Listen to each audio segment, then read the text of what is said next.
İşte açık açık.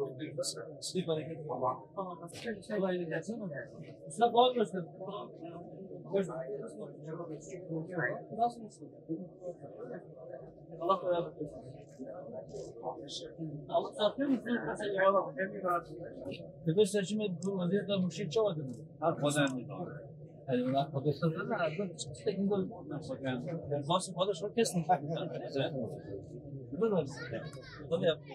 الله وبركاته وخير حديث الجامعة سر صراحة Uçağın başı ماشي باش ان شاء الله مرحبا بكم. Peki merhaba. خير Çavan baş. Elhamdülillah şükür. İşin tekrarı çağır. Ölü rahmetlinin bir sözünü hiç unutmam. Bazen o çıkışlarınız var. O laflardan çok dua alıyorsunuz.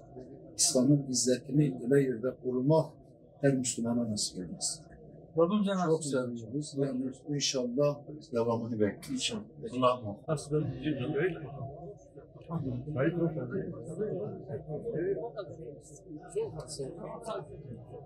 Sadece gönlünüz mü? Yok, her şeyle de.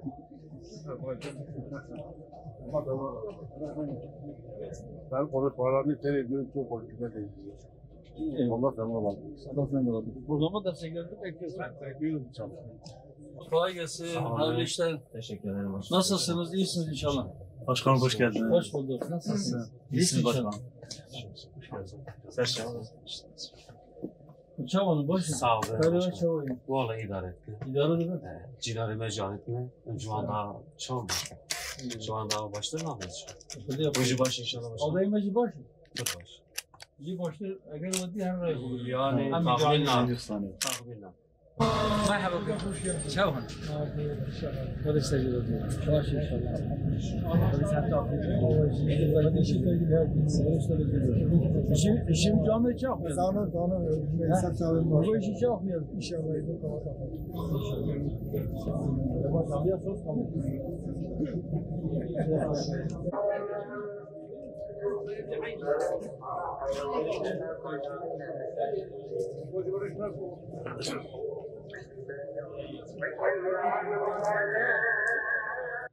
Kim birinci sırada ya da bilmem kaçıncı sırada fark etmeksizin aday gösterildiğinde eğer sırasını beğenmedi başka tarafa gidecekse buyursun şimdiden gitsin. Gidiyorsa gitsin. Ya da biz şunu da yapmalı. Biz herhangi bir partiden müracaat etmiş birisi partisi onu aday göstermezse biz onu getirirsek o fazladan işte şu kadar oy getirir hesabına da girmedi. Bu elbette şu anlama gelmiyor. Daha önce başka bir partide siyaset yapmış birisi parti değiştiremez, başka bir partide adaylık olmaz. Yok, daha önce başka bir partide siyaset yapmış birisi de bizim dediğimiz kriterlere uygunsa onu aday yaparız. Ama son günü bekleyip küskün olduğu için onu aday yapmayız. O sıfatları taşıdığı için, o adaylığa layık olduğu için aday yaparız. Biz partici değiliz. Fakat biz fırsatçı değiliz. Özetle diyoruz ki inşallah bizim adaylarımız, bizim kardeşlerimiz milletimizin teveccühüyle o makamlara gelirse siyasetin ve belediyeciliğin en temizini inşallah bu millet görecek. İnşallah bizim aldığımız belediyelerin kapısına rüşvet alan da veren de mel'undur hadis-i şerifini asacağız. Bizim farkına varacağımız hiçbir rüşvet olayı öyle üstü örtük bir şekilde kalmayacak. Bizim kendimizden, içimizden birisi bile o lanetlenmiş fiili yaptığında herkesten önce biz onun elini tutup biz onu afişe edeceğiz. Biz onu gereken cezayı alması için ilgili yerlere bildireceğiz. Belediyeyi biz aldığımızda milletin malına asla el uzatıp yolsuzluk suretiyle onu zimmetine geçiren bir kişi biz barındırmayacağız. Biz onun kusurunu örtmeyeceğiz.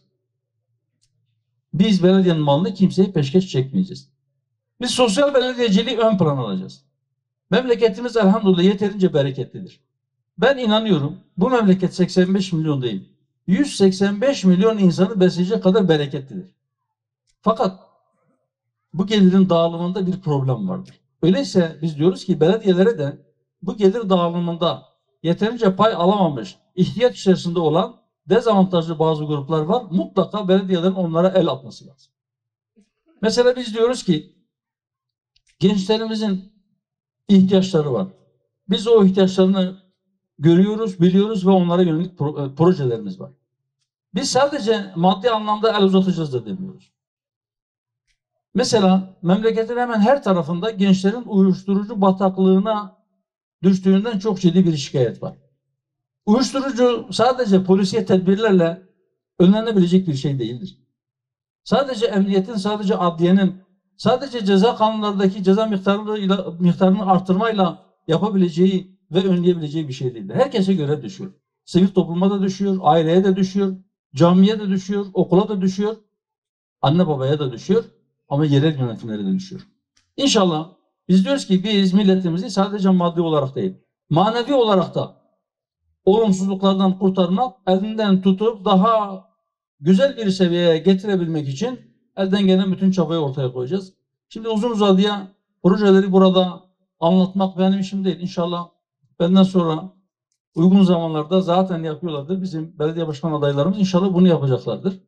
Ama şunu söylüyoruz kısaca, özet, evet 3 şey. Biz milletimizi aldatmayacağız, onlara yalan söylemeyeceğiz. Biz onların malına el uzatmayacağız. Biz ihanet etmeyeceğiz. Emanete ihanet etmeyeceğiz Allah'ın izniyle. Bu 3 vasıf kesin bir şekilde ve diyoruz ki inşallah biz hizmetimizi de adil bir şekilde dağıtacağız. Gerisi teferruat o projelerle ilgili olarak iddia ediyorum. Çok orijinal projelerimiz var. Bizim başkanlarımızın her ilin, her beldenin, her ilçenin ihtiyacı farklıdır. O beldenin, o ilçenin ya da o ilin ihtiyaçlarına göre o projeler de imkanlar ölçüsünde hayata geçecek. Bu projeleri hayata geçirmek için yeterli imkanların olduğunu biliyoruz biz belediyelerin. Fakat maalesef israf edildiği için, çarçur edildiği için belediyelerin bütçesi bazen 5. 10. derecedeki hizmetlere onları ön tarafa çekmek suretiyle en zaruri ihtiyaçlar ötelenebiliyor. O yüzden para yok, para yetmiyor diye şikayet edebiliyor bazen belediyelerimiz.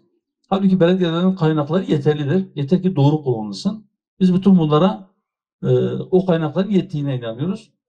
Dürüst ve sağlam bir hizmet, rüşvetsiz, yolsuzluğu olmayan, hırsızlığı olmayan, adım kayırmanın olmadığı bir belediyecilik için milletimizden yetki istiyoruz. Evet bizim duruşumuz, bizim meseleye yaklaşımımız, bizim projelerimiz var, iyidir ama bunların hayata geçmesi için elbette milletimizin desteğe ihtiyacı var. O destek eğer gelirse, milletimizin desteği bize gelirse, bizi bulursa Allah'ın izniyle biz bunu pratik olarak bu memlekete göstereceğiz. Başkasını anlatmaya gerek yok ve buradan bir kez daha çağrı yapıyorum. Herkes çıksın kendini anlatsın. Özellikle de başkasını anlattığında yalan söylemesin.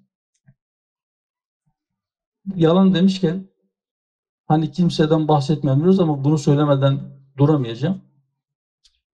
Bir genel başkan ismini anmaya değmez. Sadece ben fiili nazara vereceğim. Failin kim olduğunu siz bulun. Bilirsiniz zaten. Sözün başında Filistin'den bahsetti. Orada kendi vatanını, kendi toprağını, kendi evladını, kendi insanlarını, kendi kutsallarını muhafaza ve müdafaa etmeye çalışan bir avuç insan var. Dünya istikbarına, süper güçlere karşı direniyor. Bütün yokluğa rağmen, aç bırakılmalarına rağmen biz burayı terk etmeyeceğiz diye kendi vatanlarını savunuyorlar. Birileri çıkıp onlara terör örgütü diyor, utanmadan. Hem de defalarca bunu söylüyor. Sonra biz buna tepki gösterince şimdi çıkmış diyor ki ben böyle bir şey demedim. Ben Hamas'a terör örgütü demedim. Takdiri milletimize bırakıyoruz.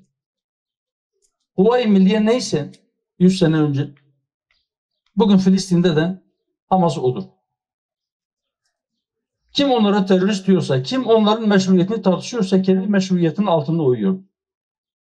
Bu millet belki elinden çok fazla bir şey gelmiyor olabilir ama o kahramanlara bu ihaneti yapan, o mücahitlere bu iftiraları atan, onlara terörist diyen, onları gayrimeşru görenler bu milletin kalbinden inşallah ebediyen silinecektir. Onlar da bunu gördükleri için belki geri vites yapıyorlar. Fakat bir kere o laf ağzından çıktı ve siz ağzınızdan çıkan lafınızın esiri oldunuz. İnşallah o sizin peşinizi bırakmayacaktır. Ya gerçekten tövbe edersiniz, ya gerçekten bu yaptığınızdan pişman olursunuz, onun etkilerini silecek bir şeyler yaparsınız ya da onun sonucuna katlanırsınız. Ben tekrar hepinize katıldığınız için teşekkür ediyorum. Buradaki kardeşlerimize, hepsine, teşkilat mensubu olur olmaz, fark etmez, hepsini birden söylüyorum. Eğer bu söylediklerimizin ihtiyaç olduğuna, eğer bizleri bu söylediklerimize de samimi olduğumuza inanıyorsanız, burada bulunanlar bulunmayanlara bunu aktarsın lütfen. Ve bunun hayata geçmesi için çaba sarf etsin. Önümüzde 2 hafta var. Bütün kardeşlerime diyorum ki vites büyütün. Çalışmalarınızı arttırın. Kazanacaksanız bir tek oyla kazanacakmış gibi, kaybedeceksek de bir tek oyla kaybedecekmiş gibi öyle bir ruhla, öyle bir cehet, öyle bir gayret ile, öyle bir çaba ile sahada çalışalım inşallah. Akıbet hayır olsun. Niyetimiz hayırdır. İnşallah akıbet de hayır olacaktır.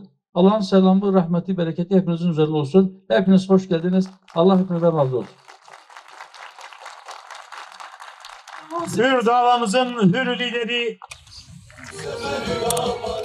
Önce insan öncelik adalet.